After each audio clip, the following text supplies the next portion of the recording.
del gasoil. Diputado, usted es el protagonista de la noticia y por favor cuéntenos por qué se está citando al gerente de... El protagonista no soy yo, el protagonista bueno, es la gente que es la que le no, toca, así no, el protagonista viene siendo el aumento del gasoil, tiene el sentido. incremento del Pero me refiero a que ustedes están solicitando la comparecencia del gerente de Mercadeo Interno. Fue aprobada por unanimidad ayer en la Comisión de Energía y Petróleo, a propuesta nuestra, la comparecencia del gerente de Mercadeo Interno. Primero porque no hay una política transparente. Si el Estado tiene que decir, el precio del gasoil es este está fijado y las razones por las que se fija ese precio es por estas tales y cuales razones. Entendemos que PDVSA vive una situación atípica con relación al tema de las sanciones y con relación al tema del bloqueo, que no permite, primero, explorar y explotar la cantidad de petróleo que pudiéramos explotar en otro tiempo. Y además que tiene limitaciones como el tema del condensado para producir los productos como el diésel o la gasolina, pero eso no puede impactar a la gente, eso no puede impactar a los más pobres. Y decía yo que el problema del diésel es que el diésel impacta en el transporte público, que afecta al más pobre, impacta en el tema del transporte de alimentos y medicinas y productos básicos. En consecuencia, yo decía que si algún subsidio se justificaba, era el subsidio al diésel, pues el subsidio a la gente que más lo necesita. Y decía yo que un incremento del diésel, como está planteado en el mercado, de facto, porque no tenemos conocimiento de ninguna resolución expresa de PDVSA, por eso quisiéramos que compareciera el gerente de Mercadeo Interno para que nos dejara claro cuál es la política con relación al tema de la fijación de precios. ¿Y ya fue notificado oficialmente? El día de ayer estaba saliendo una notificación, deberíamos recibirlo la semana que viene en la Comisión de Energía y Petróleo, a los efectos de que explique no solo el tema del diésel, que explique también el tema del suministro de gasolina a los pescadores en el estado de Nueva Esparta, que ha venido siendo un tema recurrente que he venido yo planteando en la comisión, con el acompañamiento de algunos diputados de la comisión también. Pero el tema del mercado interno tiene que ser un mercado transparente, la fijación de precios tiene que ser transparente, de tal manera que cuando usted vaya a una estación de servicio sepa cuánto le van a cobrar y sepa por qué le están cobrando eso. Y si el impacto, yo decía que el impacto del incremento del precio del diésel es mucho más sensible que el incremento de otros combustibles, porque impacta en factores tales como el transporte público, la carga de alimentos y medicinas, la carga de servicios básicos. Es decir, en Venezuela no hay otra forma de traer carga a las grandes ciudades, a los grandes centros urbanos de los Andes o de Mérida y Táchira, que son dos grandes productores de alimentos, si no es por vía terrestre. Y todas esas máquinas, esa maquinaria pesada se mueve con diésel. En consecuencia, eso impacta inmediatamente en el tema inflacionario. Maquinaria agrícola. Maquinaria agrícola, claro. Por ejemplo, el productor que tiene un pequeño tractorcito, si le toca pagar a 0.50 el litro de diésel, si le va a poner 60 litros, estamos hablando de $30. Es decir, ¿a qué precio tiene que vender los productos que él desarrolla? Sí, tiene un impacto en el precio final. Tiene un impacto en el precio final con toda seguridad. Entonces, nosotros hemos hecho estas advertencias de buena fe.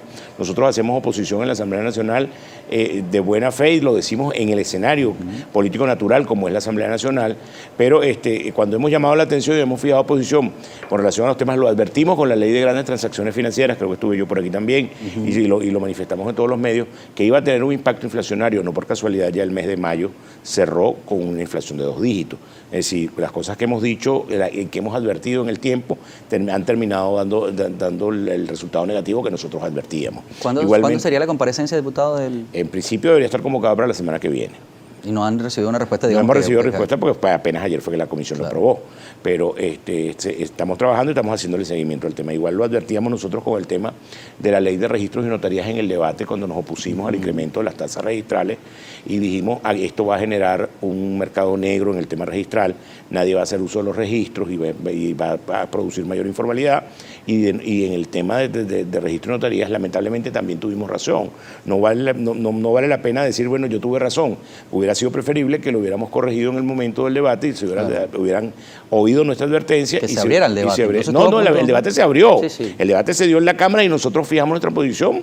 El diputado León y yo sostuvimos ese debate por parte de la oposición, pero el gobierno no logramos convencer al gobierno de que era contraproducente esa reforma.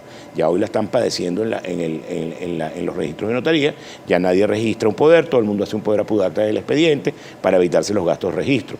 Si usted va a registrar la venta de un apartamento, por muy modesto que sea, implica el 25% más o menos del valor compradores de apartamentos el costo registral de la sola documentación.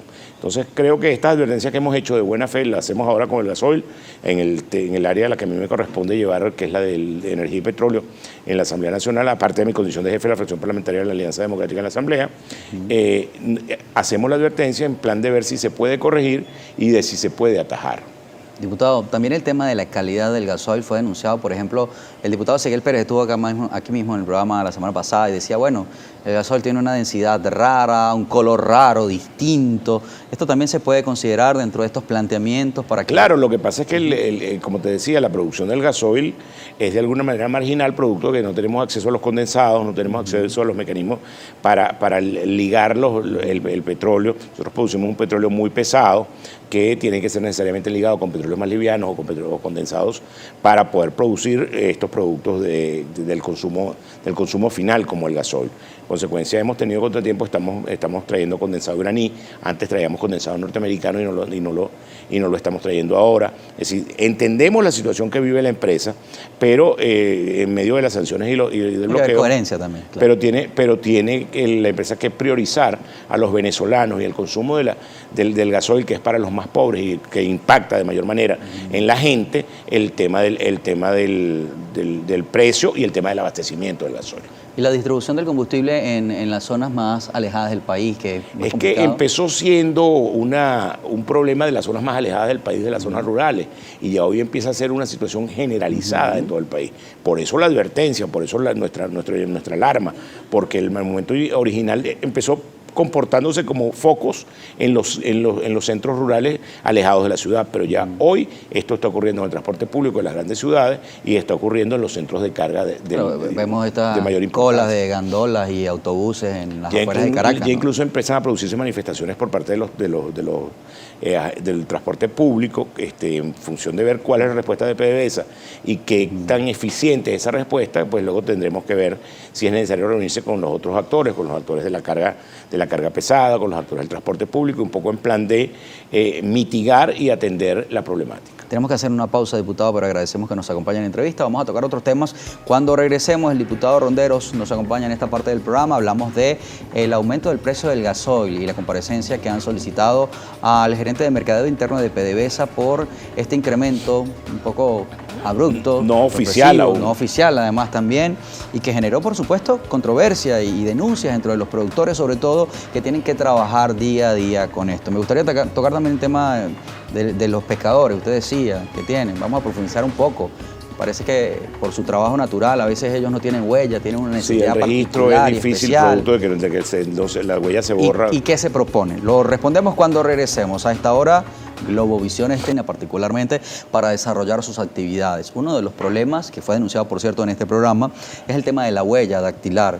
Con el trabajo natural de los pescadores, la huella va desapareciendo y no tienen acceso al sistema biométrico que les permite tener acceso a combustible. Y no solo eso, que además el cupo mensual que le dan a usted y a mí en este país relacionado con el combustible ocupa 120 litros mensuales, que aproximadamente ocupa un día de trabajo para los pescadores, de faena, como se le llama. La lancha de pesca no es un carro. Es decir, cuando tú sales a pescar no vas de un sitio a otro fijo, vas al sitio donde consigues pesca. En consecuencia, 120 litros apenas alcanzan para faenar un día, que es el equivalente a la asignación mensual de una persona en un carro particular. En consecuencia, no se le puede dar el mismo tratamiento a dos cosas que son distintas. El tema del registro biométrico de los pescadores es el pretexto que utiliza PDVSA para decir que no puede suministrar mayor cantidad de gasolina y casi que intenta generalizar como contrabandistas a todos los pescadores cuando realmente necesitan la gasolina para su faena diaria. Por eso el llamado es a que también se revise el tema de la política con relación a la asignación del combustible, de la gasolina para los pescadores y en definitiva dejar muy claro que 120 litros no son suficientes sino para un día de faena. ¿Qué conocimiento tiene de algunos pescadores que fueron puestos en prisión por haber hecho algunas denuncias, qué sé yo, lo señalaron de haber sido contrabandistas, entre otras cosas, les quitaron algunos insumos, unas cavas que utilizan para su desarrollo en el trabajo de la pesca. Sí, la solución no puede ser poner preso a quien hace la denuncia, la solución es resolver la situación que genera la denuncia. Claro. Entonces, bueno, yo no tengo conocimiento que hubieran estado presos, pero si están presos, creo que es intentar matar al mensajero. Es decir, lo que es que resolver la situación de fondo que genera que esas denuncias se produzcan, y esas denuncias no se producirán más si la situación se resuelve, obviamente.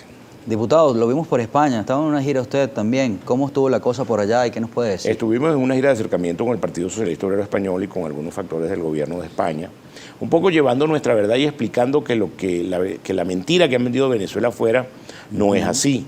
Hay gente que vive en un exilio dorado en Madrid, viven en el barrio de Salamanca, en un apartamento de 9.000 euros al mes, y esa no es el nivel de vida de la mayoría de los venezolanos que emigran a España ni en ningún lugar del mundo. Sería interesante, por ejemplo, que el señor Leopoldo López le explicara a los venezolanos que emigran a trabajar en España cómo es que él vive en un apartamento de 9.000 euros en el barrio de Salamanca, el barrio más rico de Madrid. Entonces, bueno, el señor López está muy molesto porque nosotros fuimos a vernos con algún sector del gobierno y del Partido Socialista Obrero Español, que es nuestro partido afín de Acción Democrática en España. Pero ¿no fueron a visitar a Leopoldo ustedes? No fuimos a visitar a Leopoldo, no estaba incluido entre las prioridades. Pero de la agenda. Claro, además es muy difícil acceder a ese sitio tan exclusivo donde el señor vive. En consecuencia, hablamos con gente más terrenal, hablamos con el canciller Álvarez de España, hablamos con el secretario de Estado, el doctor Fernández Trigo, nos vimos con el secretario de Organización del Partido Socialista Obrero Español, el diputado Santos Cerdán, tuvimos la oportunidad de estar en una sesión del Congreso de los Diputados de España. ¿Y cuál es la percepción de Venezuela? La percepción es que en Venezuela las cosas están cambiando. La percepción es que el señor López tiene 5 años desconectado de Venezuela. 3 que ya tienen el exilio dorado del que hablábamos hace ratico, y el tiempo que estuvo en la cárcel que está desconectado, y que la versión que vende el señor López no es lo que está ocurriendo en Venezuela. Y ya en todas partes del mundo se sabe que ese gobierno de ficción que pretendieron venderle al mundo no existe y que no le sirve a ningún venezolano. Bueno, un ciudadano le exigía en un video viral en estos días que dónde estaban los reales para ayudar a los presos políticos, etcétera, y lo increpaban. Bueno, ¿no? pues todo el mundo sabe que los reales del interinato los maneja Leopoldo López, y que él es el que controla Sidio y controla Monómeros, y ya tenemos noticias de los escándalos de corrupción que se producen en ambas empresas. Es decir, yo creo que eso incluso va a establecer responsabilidades en los Estados Unidos y en Colombia en cualquier momento. Ya hoy hay un escándalo montado por los propios diputados de la Asamblea 2015 con el tema de la designación de la directiva de Monómeros. Es decir, no es novedad y no nos extrañe que en cualquier momento se abra una investigación en Colombia o en los Estados Unidos, porque ya el mundo se dio cuenta que pretendían engañarlo. Ya el mundo, ya en España es un hecho conocido que la versión que López vende de Venezuela no es la versión de lo que realmente está ocurriendo. Comentarios de la audiencia. Gali Polimatos dice: buen día, primera página. El incremento del gasoil generará inflación por la distribución de los alimentos. ¿Usted considera que el gobierno nacional ha estudiado esas consecuencias? ¿Cree usted que el gobierno prestará atención a las sugerencias que le den los diputados? Bueno, yo creo que nosotros estamos haciendo esa observación de buena fe, y creo que un gobierno responsable debería tomar nota de nuestras observaciones y debería medir el impacto de eso en el escenario inflacionario. Otro comentario, Noé Alvarado dice: buenos días, el alza del gasoil es necesario para un Estado que vive de los pocos ingresos de los venezolanos y productores, sabiendo que causa un daño al bolsillo de las mayorías. Eso sí es un verdadero Estado protector, dice irónicamente Noé Alvarado. Sí, pero lo que yo digo es que nuestra condición de Estado productor de petróleo tiene que tener algún beneficio para los venezolanos, y no podemos ser los venezolanos y los que usan el gasoil, que son los más pobres, los que paguen las consecuencias. ¿Qué propondrán en el Parlamento Federal Legislativo con respecto al precio del diésel? Sabemos que ese precio pudiera disparar los precios de diferentes rubros, medicinas, transporte público y fletes a larga distancia. Por eso estamos haciendo la advertencia. Goro Zamora. Por eso estamos haciendo la advertencia, porque consideramos que es inflacionario y puede disparar los precios de todos los productos de primera necesidad. Diputado, gracias por venir a Globovisión, por acompañarnos. No, siempre un placer conversar con ustedes y conversar con una audiencia tan calificada. Bueno, esperemos que el tema del gasoil se resuelva, sobre todo por la tranquilidad de la población, y yo no creo que el gobierno no sepa que eso tiene un duro impacto sobre el tema productivo, los trabajadores de la tierra, bueno, pero los si tractores, el gobierno no lo sabía, ya por lo menos lo hemos informado. Ya no puede decir que nadie se lo dijo. Nadie se lo dijo. Como esas advertencias de las que usted hablaba que también. Así es. Bueno, se dijo en primera página entonces. 7:47, el diputado Oscar Ronderos, vicepresidente de la